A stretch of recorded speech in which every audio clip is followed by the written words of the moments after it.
warahmatullahi wabarakatuh. Salam sejahtera bagi kita semua. Salam sehat. Perkenalkan, nama saya Sofiati STM Gizi. Saya dosen program studi farmasi program Diploma 3 jurusan farmasi Poltekkes Kemenkes Jambi. Berikut saya akan menyampaikan tentang teknik pengajaran saya dengan menggunakan metode DIA, yaitu Delivery Interaction Assessment. Saya akan menjelaskan salah satu mata kuliah yang saya ampuh dalam pengajaran yang berbobot 1 SKS, yaitu mata kuliah Ilmu Kesehatan Masyarakat, yang biasanya dipelajari pada setiap semester genap. Capaian pembelajaran atau learning outcome mata kuliah ini terdiri dari 5 item sikap, 7 item keterampilan umum, keterampilan khusus, dan pengetahuan. Adapun capaian pembelajarannya pada mata kuliah ini adalah setelah mengikuti mata kuliah ini, mahasiswa mampu menjelaskan dan mendeskripsikan tentang ilmu kesehatan masyarakat, mampu menjelaskan tentang epidemiologi dasar, mampu menjelaskan tentang kesehatan lingkungan, mampu menjelaskan tentang gizi masyarakat, mampu menjelaskan tentang sistem pembiayaan kesehatan, mampu menjelaskan tentang sistem pelayanan kesehatan, mampu menjelaskan tentang pendidikan kesehatan dan ilmu perilaku, mampu menjelaskan tentang promosi kesehatan, mampu menjelaskan tentang manajemen obat dan obat tradisional, mampu menjelaskan tentang penggunaan obat rasional. Deskripsi mata kuliah Ilmu Kesehatan Masyarakat ini adalah mata kuliah ini bertujuan untuk mencegah penyakit, memperpanjang masa hidup, dan meningkatkan derajat kesehatan masyarakat. Peningkatan derajat kesehatan masyarakat perlu ditingkatkan melalui upaya berbagai bidang kesehatan. Ilmu kesehatan masyarakat adalah ilmu yang membahas tentang dasar teori penyakit dan penyebarannya, ilmu kesehatan lingkungan, ilmu pendidikan, dan tata cara bagaimana penerapan teori-teori tersebut dalam rangka mengatasi masalah-masalah kesehatan masyarakat dan memelihara serta meningkatkan derajat kesehatan masyarakat. Dalam mata kuliah ini juga mengkaji berbagai kebijakan kesehatan, diantaranya sistem kesehatan nasional. Kemampuan yang diharapkan setelah mempelajari mata kuliah ini adalah mahasiswa mampu menguasai konsep teori ilmu kesehatan masyarakat dan keterampilan tersebut secara mendalam. Adapun materi-materi pembelajaran mata kuliah ini yaitu adalah 1. Pengantar ilmu kesehatan masyarakat, 2. Epidemiologi dasar, 3. Kesehatan lingkungan, 4. Gizi kesehatan masyarakat, 5. Sistem pembiayaan kesehatan, 6. Sistem pelayanan pendidikan, 7. Pendidikan kesehatan dan ilmu perilaku, 8. Promosi kesehatan, manajemen obat, dan obat tradisional. Adapun rujukan pembelajaran ini sebagai bentuk strategi delivery proses menyampaikan materi ke mahasiswa dengan buku penunjang karangan Surahman dan Sudibyo tahun 2016 modul bahan ajar cetak farmasi.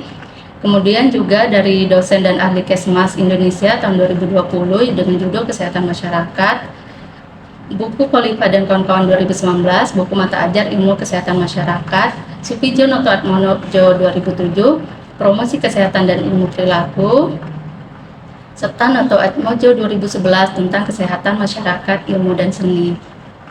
Bahan ajar yang saya digunakan dalam pembelajaran yaitu slide presentasi untuk metode ceramah. Biasanya di awal pertemuan dilakukan review pertemuan sebelumnya yang fungsinya untuk mengingatkan kembali materi pembelajaran sebelumnya. Adapun metode pembelajaran pada mata kuliah secara interaktif ini juga selain ceramah juga Student Learning Center melalui diskusi kelompok kecil di mana setiap kelompok diberikan judul topik yang berkaitan dengan bahan ajar. Kemudian hasil diskusi kelompok dipresentasikan, dilanjutkan dengan sesi diskusi dan tanya jawab sebagai bentuk respon interaktif terhadap pembelajaran. Dan di akhir pertemuan ada refleksi dan evaluasi untuk mengetahui sejauh mana pemahaman mahasiswa terhadap materi yang telah didapatkan selama pembelajaran. Juga disampaikan topik untuk pertemuan yang akan datang dan penugasan jika memang diberikan penugasan pada sesi tersebut. Bentuk interaksi lain dengan mahasiswa juga menggunakan WhatsApp group kelas untuk diskusi kelas, terkait kendala-kendala selama proses perkuliahan, kemudian pelaksanaan asesmen dalam pembelajaran. Pada pertemuan pertama, saya juga menjelaskan mengenai bobot penilaian kepada mahasiswa, yaitu dengan batas nilai UTS 30%, UAS 35%, tugas 25%, dan keaktifan atau ujian lain kuis 10%. Itulah gambaran kuliah pembelajaran perkuliahan ilmu kesehatan masyarakat yang saya ampu. Berikut akan saya tampilkan video proses pengajaran yang saya lakukan. Terima kasih. Assalamualaikum warahmatullahi wabarakatuh. Waalaikumsalam warahmatullahi wabarakatuh. Ya, apa kabar anak-anak semua? Ya, alhamdulillah ya. Kita bertemu lagi pada mata kuliah ilmu kesehatan masyarakat ya. Ini pertemuan kita yang kelima ya. Pertemuan keempat kemarin kita bahas tentang apa ya? Kesehatan lingkungan. Oh iya, kesehatan lingkungan ya. Itu membahas apa aja kita kemarin? Bersih ya. Terus apa? Limbah ya. Limbah ada apa aja? Gas, juga kita membahas mengenai penyiapan dan pengaman lingkungan pasca bencana. Oke. Sekarang kita memasuki pertemuan yang kelima ini mengenai gizi kesehatan masyarakat. Apa aja di gizi masyarakat itu yang dibahas? Makanan, terus gizi secara umum ya, seperti balita ya. Untuk yang pertama ini kita membahas mengenai fungsi makanan, pengertian gizi dan gizi yang diperlukan untuk menjaga meningkatkan kesehatan, penyakit salah gizi, cara mengukur status gizi, kebutuhan gizi ibu hamil, kebutuhan gizi ibu menyusui, kebutuhan gizi ibu bayi, kebutuhan gizi balita. Tapi nanti kita hanya sebatas 4 ini aja. 5, 6, 7 itu pada pertemuan berikutnya karena dibagi dalam 2 sesi karena kita hanya satu SKS ya 50 menit. Nih, fungsi makanan. Ada yang tahu fungsi makanan? Energi. Terus apa lagi? Iya, memperbaiki sel rusak. Berarti mengatur ya, pembangun juga ya. Kita lihat ya. Nih, tadi sudah disebutkan pemberi energi, membangun, juga mengatur. Pemberi energi ini biasanya sumber apa? Karbohidrat ya. Karbohidrat misalnya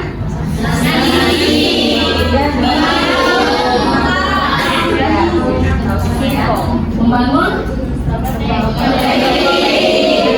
protein ada ya, memori dan ya. Untuk pengatur itu dari mana? Sayur-sayur ya. Itu dari makronutrien, mikronutrien ya. Nih pengertian zat gizi. Bisa kita lihat kalau sekarang kita memakainya untuk gizi seimbang ya. Ilmu yang mempelajari segala sesuatu tentang makanan dalam hubungan dengan kesehatan optimal disebut dengan ilmu gizi. Kata gizi ini berasal dari bahasa Arab. Itu giza yang berarti makanan yang di dalam perkembangan. Ilmu gizi mempelajari pengadaan, pemilihan, pengolahan sampai dengan penyajian makanan tersebut sehingga terlihat di satu sisi ilmu gizi berkaitan dengan makanan, di sisi lain dengan tubuh manusia ya, karena dia memang tadi mengatur ya fungsi di dalam tubuh, mulai dari energi tadi kan membangun dan nih zat gizi yang diperlukan untuk menjaga dan meningkatkan kesehatan apa aja tadi? Itu dibagi menjadi 2 ya, zat gizi makro dan zat gizi mikro. Makro yang kita butuhkan dalam jumlah besar seperti tadi karbohidrat, protein, lemak. Sementara yang mikro itu seperti ya buah-buahan, sayur, vitamin dan mineral ya, karena kita membutuhkannya dalam jumlah sedikit. Tapi mineral ini zat gizi mikro ini tidak bisa kita hilangkan dari zat gizi makro karena zat gizi mikro ini terdapatnya memang di dalam zat-zat makro tadi. Jadi kalau kita tidak mengkonsumsi yang makro tadi, mikronya juga susah dapatnya kan. Misalnya kayak FE di dalam daging merah gitu kan. Berarti kita harus makan yang besarnya kan. Baru kita dapat yang mikronutriennya. Nih karbohidrat ya, sumber energi utama manusia. Untuk energi otak ini ya karbohidrat ini terdiri atas unsur karbon, hidrogen, dan oksigen. Jadi di dalam karbohidrat itu ada C, H, dan O. Ya. Fungsinya apa? Sumber energi. Ya, sama dengan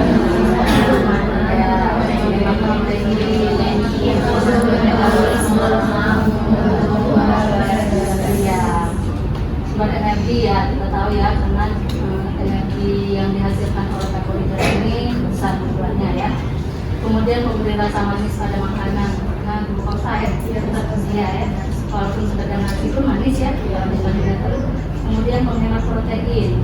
Nah kan kita tahu protein juga menghasilkan energi, tapi kalau protein kan tadi kita makannya dalam jumlah sedikit ya. Nah, dengan kita mengkonsumsi karbohidrat itu kita menghemat protein, karena protein fungsinya tadi untuk membangun ya, untuk menjadi otot. Kemudian mengatur metabolisme lemak dan membantu pengeluaran feses. Kenapa? Ini karena pada karbohidrat ada apa? Serat ya, serat juga ya.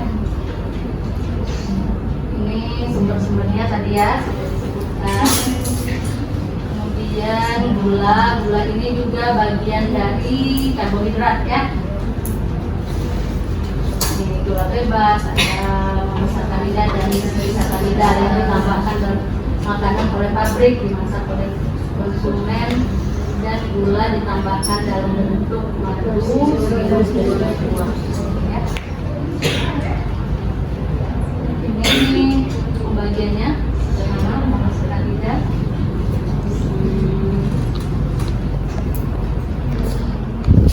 Kemudian disakarida, ada glukosa, fruktosa. Glukosa ini apa? Gula ya, glukosa ini gula darah. Fruktosa ini apa? Gula buah ya, gula dalam buah. Dan dalam kosa gula yang biasa terdapat dalam tubuh ya.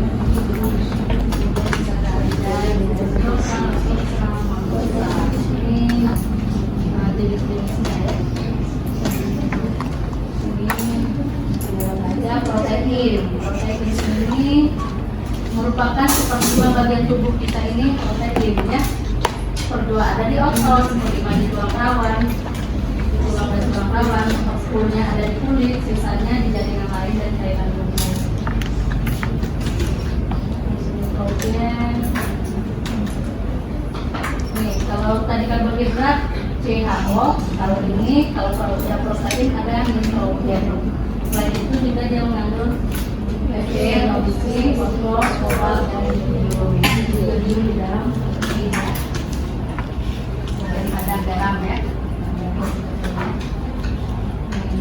Makanan yang kita makan banyak berasal dari makhluk hidup. Protein tidak terdapat di dalam makanan kita. Terus dikali protein makanan tidak penting.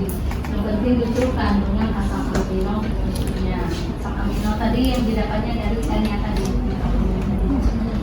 Kemudian yang merupakan sumber asam amino sama asam amino esensial. Esensial ini yang tidak bisa didapatkan dari luar, tapi tidak bisa dihidupkan. Ini lemak. Kelompok besar molekul-molekul alam terdiri dari unsur CHO juga kalau lemak ya. Lemak ini ada yang larut kalau air, ada yang larut air ya. Yang vitamin. Lemak ini kan fungsinya juga melarutkan vitamin ya. Ada vitamin yang larut lemak seperti vitamin ya, vitamin A, D, C, dan K. Ini termasuk di dalamnya vitamin dan steroid yang ini ya.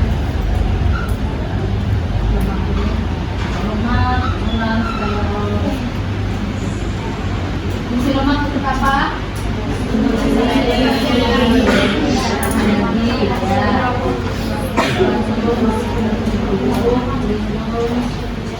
kehilangan panas tubuh ya. Biasanya kalau yang gemuk cenderung mudah panas ya. Kalau yang kurus pada saat dingin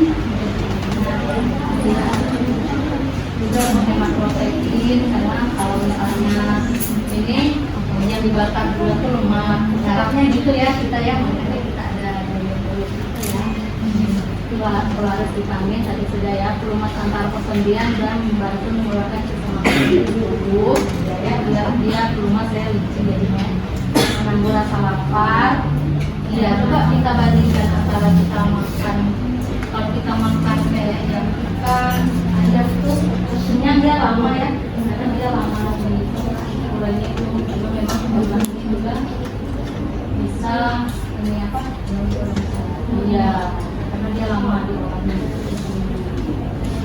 Pengantar emosi menunjang mudah menakutkan seluruh atau lemak selanjutnya melalui enzim yang hal ini memperhatikan fungsi dari sumber lemak. Ada yang nabati dan tadi ada yang lebih banyak tapi ke ini ya. Kalau untuk dewasa lebih bagusnya dari hewani atau tergantung yang sini aja ya. Ada yang bagusnya dia lemak dari hewani, apalagi sama putri ya. Karena tadi sudah ini kan ada selain dia lemak juga ada ini kan protein. Ini ada kalsiumnya ya kan, dan lalu juga ada kolagennya. Sumber lemak dari nabati seperti sepat, minyak kelapa, mentega ya, sumber lemak. Ini proses metabolisme lemak. Proses tubuh untuk menghasilkan energi dari asupan setelah masuk menjadi sari-sari makanan. Kemudian lemak tersebut dari serat, kemudian trigliserida sintesis menjadi asam lemak dan gliserol. Metabolisme energi siklus stres dan pembentukan glukosa dan lemak. Dia jenis-jenis lemaknya: kolesterol, trigliserida, fosfolipid dan asam lemak. Kalau kita periksa yang rapid itu kolesterol kan, itu kan dia kolesterol total ya, jadi tidak bisa kita tahu maksudnya mungkin yang tinggi apakah LDL-nya, apakah HDL-nya, atau justru ininya trigliseridanya yang tinggi. Jadi untuk lebih jelas sebenarnya memang pemeriksaan pemeriksaan per bagiannya secara lengkap. Kemudian tapi minimal untuk kita ini ya, untuk jaga-jaga. Biasanya kan tes kolesterol, asam urat, gula darah biasanya itu satu paket itu yang biasanya harus diisi. Komponen utama untuk sel saraf dan komponen utama sel otak dan sel saraf. Kolesterol ini sangat dibutuhkan terutama pada bayi dan balita. Kolesterol. Makanya kalau anak-anak makan telur itu bagus ya, karena kuningnya kan kolesterolnya tinggi, proteinnya juga butuh. Karena memang pada masa bayi balita itu kan memang perkembangan sel otaknya yang untuk menentukan kolesterol itu terjadi di hati yang di bawah misalnya di usus, di kulit, dan di semua jaringan yang mempunyai sel-sel. Trigliserida ini ada tidak sama dan satu gliserol. Fungsinya utamanya itu sebagai jaga energi. Ikatan lemaknya kolesterol, gliserida, fosfolipid, dan protein disebut lipoprotein. Itu sama dengan lemak dan protein ya. Ikatannya ya. Berarti ini apa tuh? Lemak dan protein itu sesuatu yang agak susah dipisahkan ya. Karena di dalam makanan sumber protein itu juga ada makanan sumber lemaknya ya. Dan dia berikatan. Ini lagi ke vitamin. Vitamin apa? Vitamin ini makro atau mikronutrien? Mikronutrien ya. Vitamin apa aja?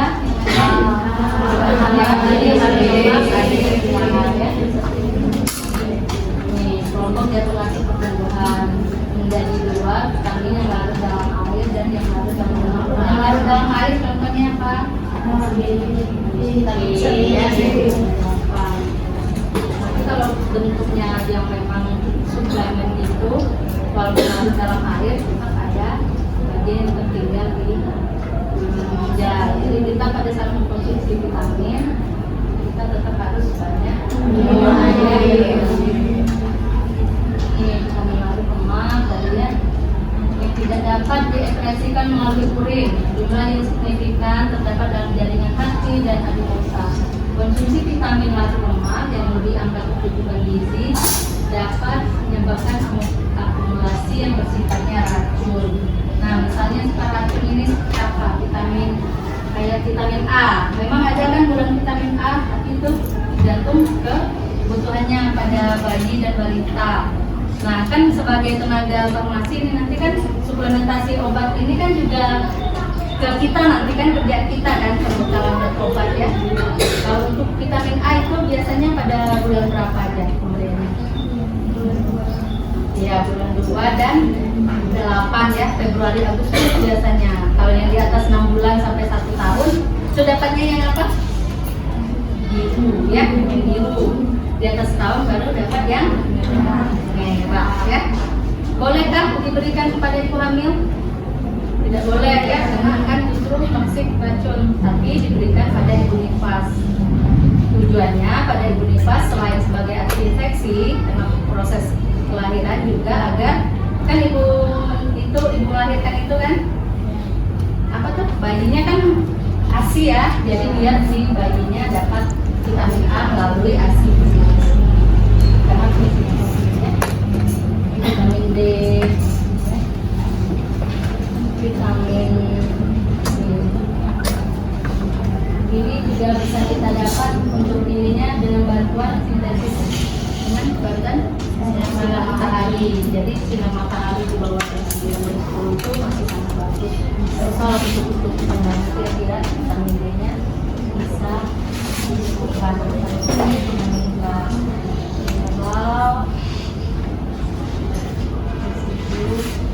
salah. Penyakit gizi salah ini yang seperti apa? Apa? Kelebihan gizi bisa, obesitas ya. Terus gizi ya. Terus apa lagi? Anemia ya, masalah gizi di Indonesia itu ya. KKP atau kurang kalori protein. Ini ya. KKP sedang jika berat badan antara 60 sampai 83% dari. Nah, pada remaja seperti kita maksudnya seperti anak-anak sekalian ya. Itu bisa dilihatnya dari mana? INT ya. Ada yang tahu INT? Indeks massa tubuh. Ya, dia kalau kurang dari 18,5 itu berarti dia termasuk ke yang gizi kurang ya. Atau berat badannya kurang. IMT carinya tahu rumusnya? Ya, berat badan per tinggi badan dalam meter kuadrat. Jadi misalnya beratnya berapa? Maida berapa beratnya misalnya?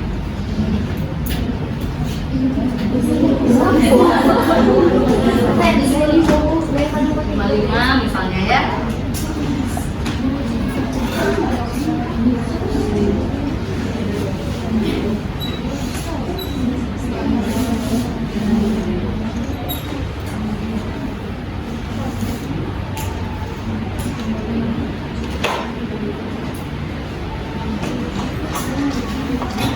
Ini tapi dalam meter ya. 45. Tinggi badannya bisa tahu? 158. 158 kali 158.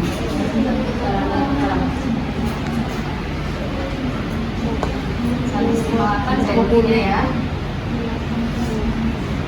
Nah, ini berapa?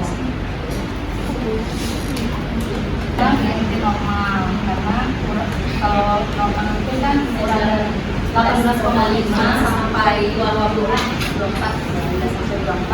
itu masih kategori normal. Kalau lebih dari 24 itu ada kategori tinggi ya. Nanti bisa ya itu masing-masing ya. Ini ada nilai diskusi ya. Selanjutnya masalah defisiensi vitamin A, gitu ya. Gizi lebih juga masalah ya, bagian dari ukurannya. Kalau di MT-nya lebih dari 24, tadi itu juga masalah di MT ya.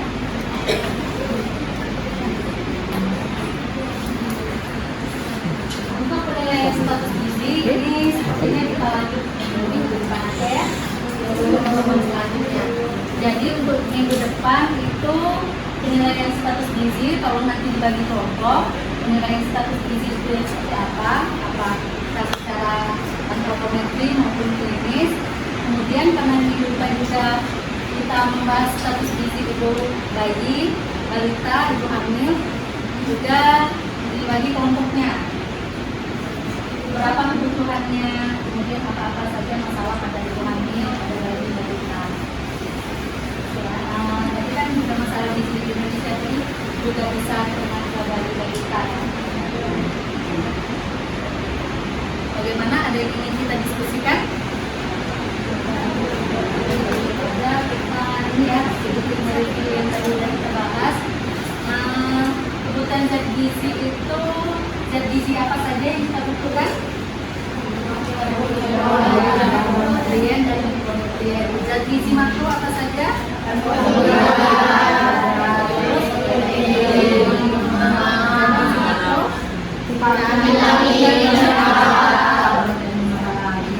Salah satu cara pengukuran status gizi dengan mengukur IMT ya pada kita umum. Jenisnya BB terjadi dalam mengukur kuadrat ya. Jadi ada contoh ya. Juga nanti dihitung BB TB masing-masing, IMT masing-masingnya di bawah minggu depan. Karena tidak ada lagi yang ingin ditanyakan, kita selesaikan perkuliahan hari ini. Terima kasih. Wassalamualaikum warahmatullahi wabarakatuh. Waalaikumsalam.